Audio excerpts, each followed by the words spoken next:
Chapter 1. Miss, are you all right?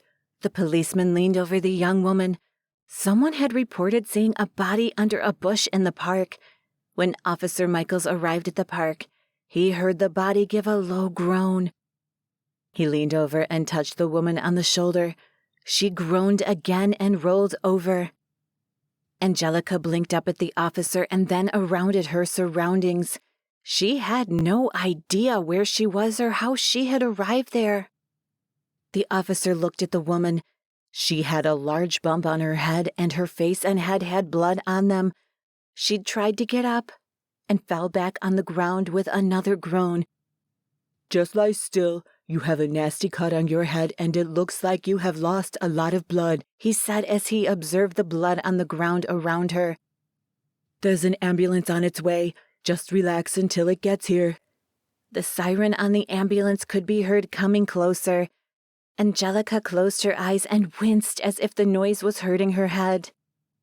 Officer Michaels waved the paramedics over when they stopped. "What do we have here?" asked one of the paramedics. "It looks like a mugging," answered the officer. The paramedics checked her blood pressure and looked into her eyes. Then they put her on the gurney to transport her to the hospital. "Is she going to be all right?" asked Officer Michaels. "It looks like she may have a concussion and blood loss. I think she'll be all right. They can give you more information at the hospital. You want to follow us in?" responded the paramedic. "Yeah, let me call it in and I'll be right behind you." They each headed for their vehicles and drove towards the hospital. The paramedics called ahead to the hospital, and there were attendants waiting at the door when they arrived. They rushed the gurney into a room where they transferred the patient to the bed. The paramedics were leaving as Dr. Steele entered the room. "What do we have here?" Dr. Steele asked. "She was found in the park. The officer said she was a possible mugging victim. She has a head injury and a possible concussion," one of the paramedics replied before leaving. Dr. Steele went to the patient and shone his small flashlight in her eyes. She winced as if the light hurt her eyes. He turned the light to the side and began examining her head wound. "Clean this up and put a liquid bandage on it," he instructed the nurse.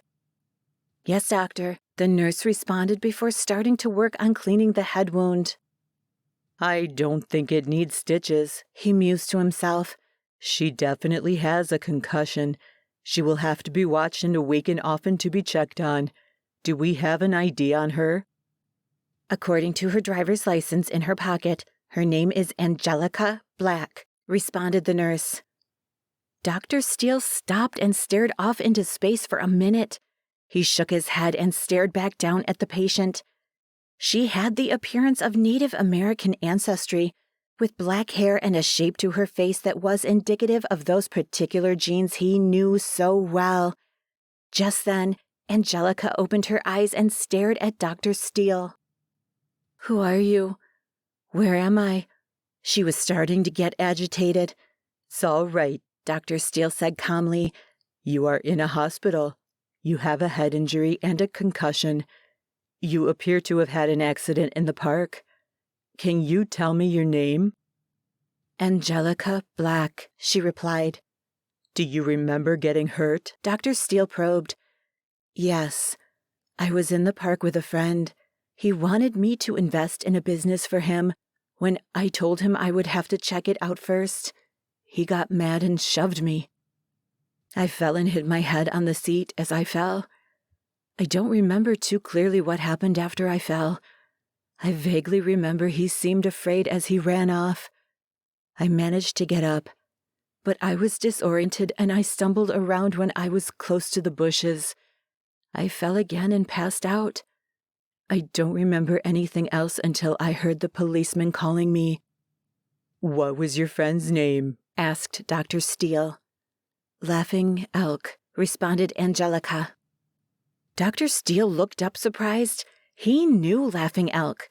He didn't know him very well, but he had seen him around and about the reservation. Laughing Elk was a good 20 years older than him. "You're sure it was Laughing Elk?" he asked.